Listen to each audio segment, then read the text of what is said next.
Bonjour à tous et bienvenue sur la chaîne.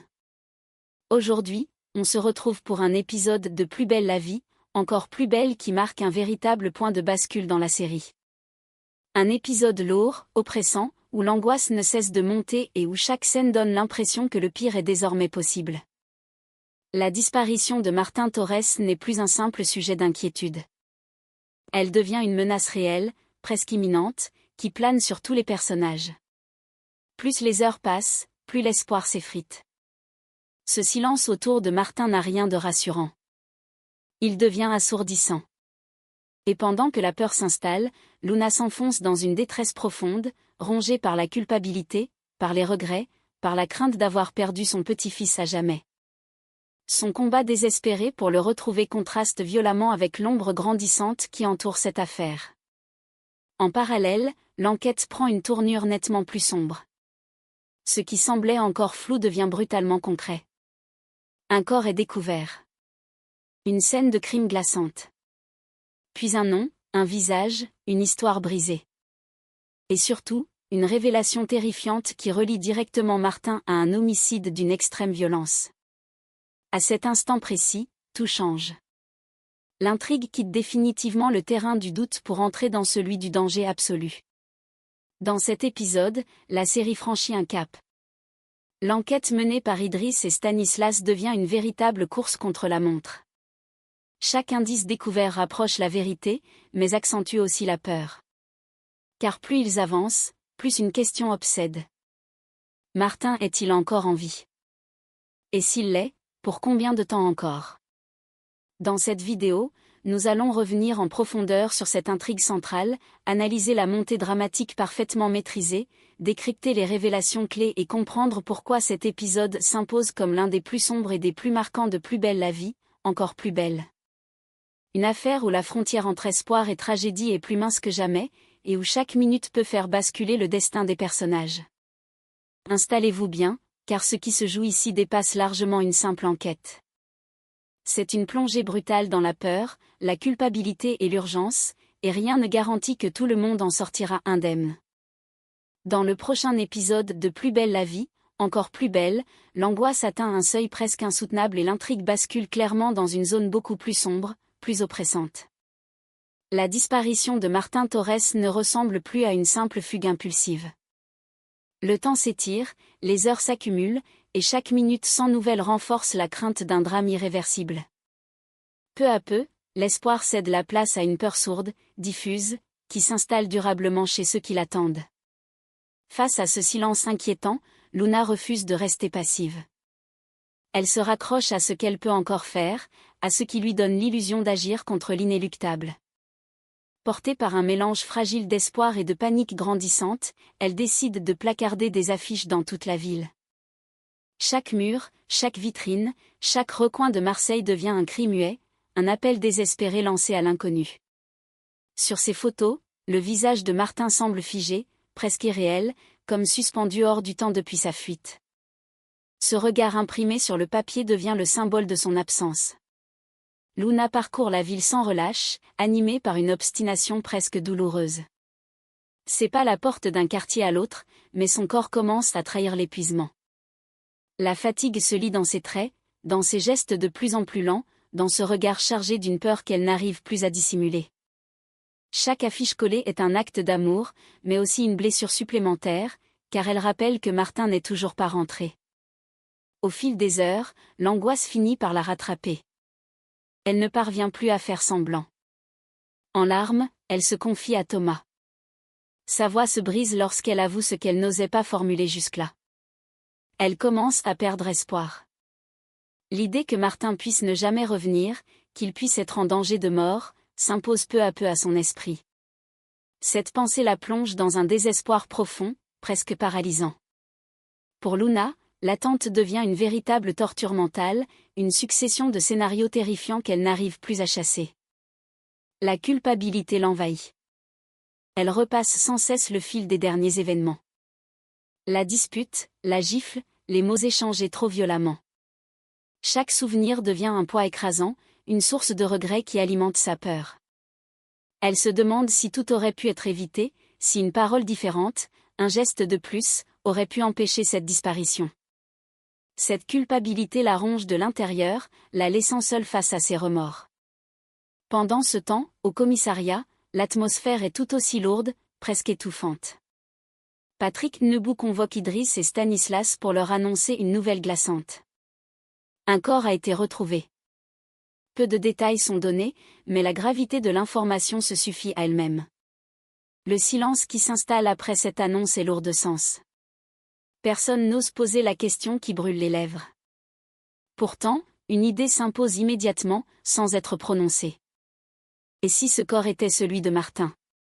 Sans perdre une seconde, Idriss et Stanislas décident de se rendre sur les lieux de la découverte. Ils savent que cette intervention peut marquer un tournant définitif dans l'affaire.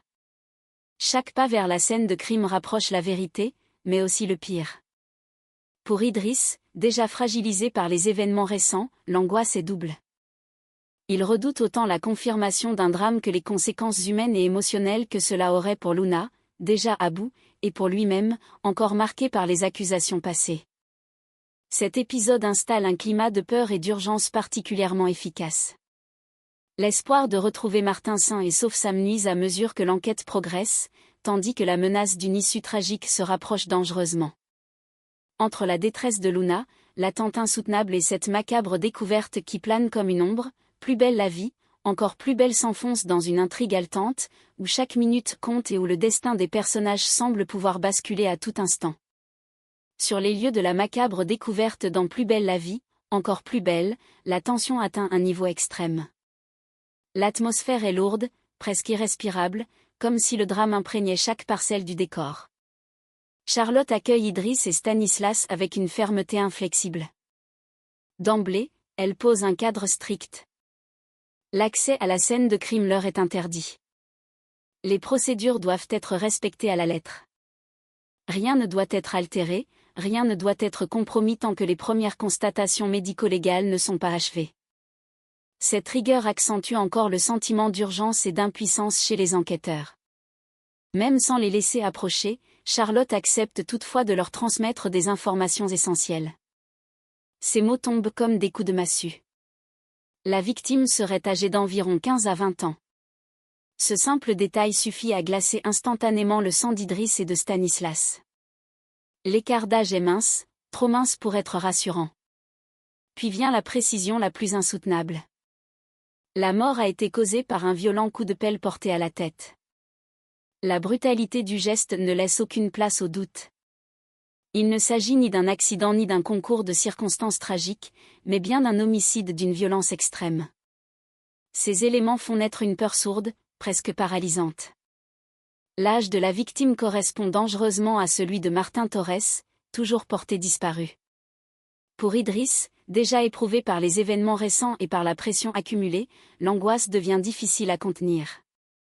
Il tente de rester professionnel, mais l'idée que Martin puisse être étendu là, sans vie, s'impose à son esprit avec une force presque insupportable. Chaque seconde passée sans certitude renforce cette crainte. Stanislas, lui, refuse de rester prisonnier de cette incertitude. L'attente est trop lourde, le doute trop dangereux. Bravant les règles et prenant une responsabilité considérable, il décide de jeter un coup d'œil. Ce geste, à la fois risqué et profondément instinctif, traduit l'urgence émotionnelle de la situation. Il ne s'agit plus seulement d'enquête, mais d'un besoin viscéral de savoir. Quelques secondes suffisent. Quelques secondes suspendues, durant lesquelles tout semble pouvoir basculer. Lorsqu'il revient vers Idriss, son verdict tombe, clair et sans appel. Il le rassure immédiatement. Ce corps n'est pas celui de Martin. Les traits ne correspondent pas. Le soulagement est brutal, presque vertigineux. Malgré l'horreur de la découverte, une certitude s'impose. Martin est toujours introuvable, mais il est vivant. Cette confirmation agit comme une respiration retrouvée, même si elle reste fragile. Car ce répit ne dissipe pas l'angoisse. Un jeune a perdu la vie de manière atroce, et l'enquête ne fait que commencer. Si Martin n'est pas la victime, son sort demeure totalement inconnu. Où est-il passé? Est-il blessé? Est-il en danger? Entre soulagement immédiat et inquiétude persistante, Idriss et Stanislas comprennent que cette affaire vient de basculer dans une dimension encore plus sombre, où chaque indice peut devenir décisif et où le danger n'est jamais loin. De retour au commissariat dans Plus belle la vie, encore plus belle, Idriss et Stanislas font le point avec Patrick Nebout sur les premiers éléments concrets de l'enquête. Le ton est grave, presque solennel. Les constatations médico-légales et les premiers recoupements permettent d'identifier la victime comme un employé du bâtiment. Un homme discret, sans antécédents notables, vivant dans l'ombre, mais dont les derniers appels téléphoniques attirent immédiatement l'attention des enquêteurs. Idriss précise alors un détail troublant. Avant sa mort, la victime a tenté de joindre à plusieurs reprises un certain Ziad Slimani, chef de chantier pour une entreprise de couvreurs. Ces appels répétés, restés sans réponse, soulèvent de nombreuses interrogations. Pourquoi insistait-il autant pour le contacter? S'agissait-il d'un différend professionnel, d'un conflit sur un chantier, ou d'une situation bien plus grave encore? Pour Stanislas, ce lien est loin d'être anodin. Il pourrait représenter le dernier contact direct de la victime avant sa mort. Alors que Patrick analyse ces informations, une nouvelle donnée vient accélérer brutalement l'enquête. Une brigadière intervient pour annoncer que le téléphone de la victime a borné récemment dans le 6e arrondissement de Marseille. Cette localisation précise agit comme un déclencheur. Elle ouvre une piste concrète, resserre le périmètre des recherches et permet de situer les derniers déplacements connus de l'homme avant son décès. L'atmosphère se tend instantanément. Pour les enquêteurs, ce bornage n'est pas une simple donnée technique. Il peut correspondre à un rendez-vous, à un lieu de travail ou à une rencontre qui a mal tourné. Patrick comprend que l'affaire entre dans une phase beaucoup plus active et potentiellement dangereuse. Il faut désormais identifier les liens exacts entre la victime, Ziad Slimani et ce secteur précis de la ville. Pour Idriss et Stanislas, cette avancée marque un véritable tournant. Après l'angoisse liée à la disparition de Martin, l'enquête criminelle prend enfin une consistance tangible, avec des noms, des lieux et des pistes exploitables. Mais une certitude s'impose.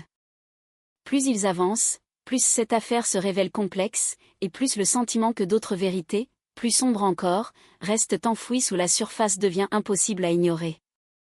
Arrivés sur place dans Plus belle la vie, encore plus belle, Idriss et Stanislas comprennent immédiatement qu'ils viennent de franchir un cap décisif dans l'enquête. Le décor parle de lui-même. À l'écart, presque dissimulé, un camion de chantier est abandonné. Le moteur est froid, les portières sont closes, et l'ensemble donne l'impression d'un arrêt brutal, comme si le conducteur avait fui dans la précipitation, laissant derrière lui un silence lourd de menaces. Rien ne semble à sa place. Ce véhicule immobile devient soudain le cœur battant de l'affaire. En inspectant le camion, les deux enquêteurs découvrent un premier élément troublant. À l'intérieur, ils retrouvent un téléphone. Très vite, l'identification est formelle. Il s'agit de celui de Ziad Slimani, le chef de chantier que la victime tentait de joindre de manière répétée avant sa mort. Cette découverte change immédiatement la lecture des événements. Ziad n'est plus un simple nom apparu dans un relevé d'appel. Il est passé par ici. Il a occupé cet espace. Et surtout, il y a laissé un objet personnel essentiel, comme s'il avait dû partir sans réfléchir, ou sans en avoir le choix. Mais le plus inquiétant reste à venir. Dans la benne du camion, d'autres indices viennent alourdir considérablement l'atmosphère. Des traces de sang sont visibles. Elles sont nettes, encore fraîches, impossibles à ignorer. À cet instant, toute hypothèse d'un simple abandon logistique s'effondre. Le camion a très probablement servi après une scène de violence. A-t-il transporté un corps? Une personne blessée? Ou les deux? Le lien avec le meurtre devient évident, même si de nombreuses zones d'ombre persistent encore. Une question obsède immédiatement Idriss et Stanislas. Pourquoi Ziad a-t-il abandonné son camion précisément à cet endroit? Et surtout, pourquoi aurait-il laissé son téléphone derrière lui? Cet acte va à l'encontre de tout réflexe de fuite classique. Abandonner un téléphone, c'est couper volontairement toute possibilité de contact, toute trace, toute géolocalisation. Ce geste évoque soit une panique extrême, soit la conscience d'avoir franchi un point de non-retour. Dans les deux cas, le danger apparaît désormais tangible. Face à la gravité des éléments découverts, les deux enquêteurs ne perdent pas une seconde. Pour eux, Ziad Slimani représente désormais une menace sérieuse. Son comportement, l'abandon précipité du camion, la présence de sang et la disparition de ses effets personnels dessinent le portrait d'un individu potentiellement dangereux, capable du pire. Il ne s'agit plus d'une simple piste à vérifier, mais d'un suspect majeur, possiblement armé, possiblement en fuite. La décision est prise immédiatement de lancer un avis de recherche afin de le retrouver au plus vite. Chaque minute perdue peut avoir des conséquences dramatiques. L'enquête entre alors dans une phase critique, où la pression ne cesse de monter. Après la disparition de Martin Torres et la découverte d'un corps, cette nouvelle piste donne enfin un visage au danger. Le flou se dissipe, mais l'angoisse, elle, s'intensifie. Idriss et Stanislas en sont pleinement conscients. Si Ziad est toujours en fuite, il peut tenter d'échapper définitivement à la justice. Ou pire encore, commettre l'irréparable. Désormais, le temps joue contre eux. Plus que jamais, la tension est à son comble, et l'urgence de l'intervention devient absolue. Chaque décision, chaque déplacement, chaque minute peut désormais faire basculer cette affaire vers une issue encore plus tragique. De retour au commissariat dans Plus belle la vie, encore plus belle, l'enquête bascule brutalement dans une dimension encore plus glaçante, presque insoutenable. Charlotte convoque Idriss et Stanislas afin de leur communiquer les résultats définitifs de l'identification.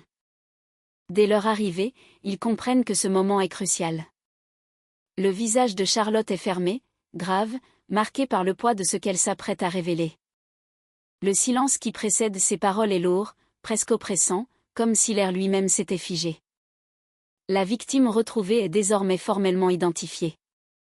Il s'agit de Nabil Slimani, âgé de 19 ans. Un jeune homme d'origine tunisienne, sans papier, sous le coup d'une obligation de quitter le territoire français. Cette information ajoute immédiatement une dimension humaine et sociale bouleversante à l'affaire. Nabil vivait dans la précarité, en marge du système, invisible aux yeux de beaucoup.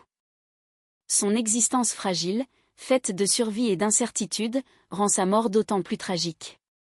Son décès brutal soulève une multitude de questions sur son quotidien, ses fréquentations, et les circonstances qui l'ont conduit à croiser la route de celui qui lui a ôté la vie.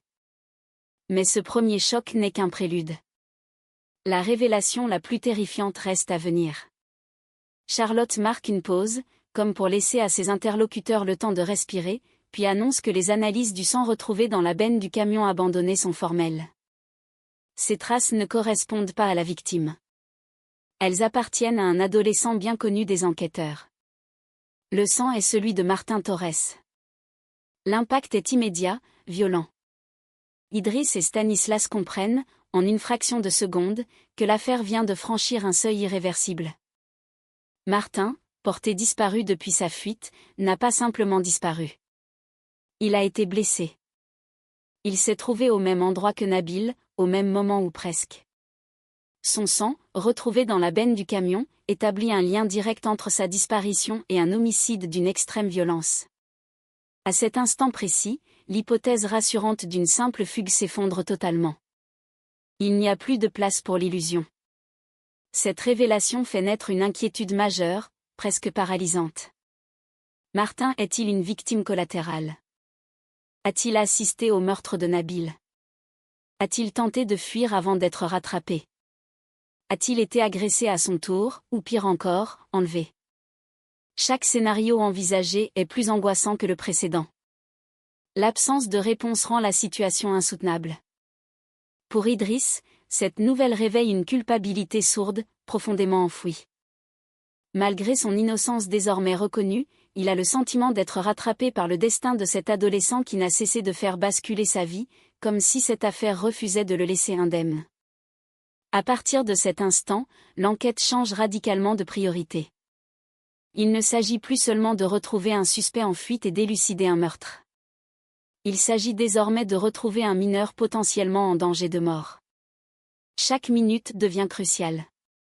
Le lien entre Ziad Slimani, le camion abandonné, Nabil et Martin devient central, incontournable. Tous les fils de l'intrigue convergent vers une seule urgence. Retrouvez Martin avant qu'il ne soit trop tard. Dans cet épisode, Plus belle la vie, encore plus belle plonge résolument dans une intrigue sombre, haletante et profondément anxiogène. Chaque révélation accentue l'urgence et resserre l'étau autour des personnages. La mort de Nabil et la disparition de Martin sont désormais intimement liées, et la vérité qui commence à émerger menace de laisser des séquelles irréversibles, tant sur le plan humain que psychologique, pour tous ceux qui se trouvent pris dans cette spirale tragique. Et c'est sur cette tension extrême que se referme cet épisode de Plus belle la vie, encore plus belle. Rien n'est résolu, bien au contraire. La vérité commence seulement à émerger, et ce qu'elle révèle est profondément inquiétant. La disparition de Martin, désormais liée à un homicide d'une violence rare, fait basculer l'intrigue dans une zone où chaque espoir devient fragile, presque dangereux. Pour Luna, l'attente est devenue insupportable. La culpabilité, la peur et l'amour se mêlent dans une douleur constante, tandis que l'ombre du pire plane au-dessus d'elle. Pour Idriss et Stanislas, la course contre la montre est lancée.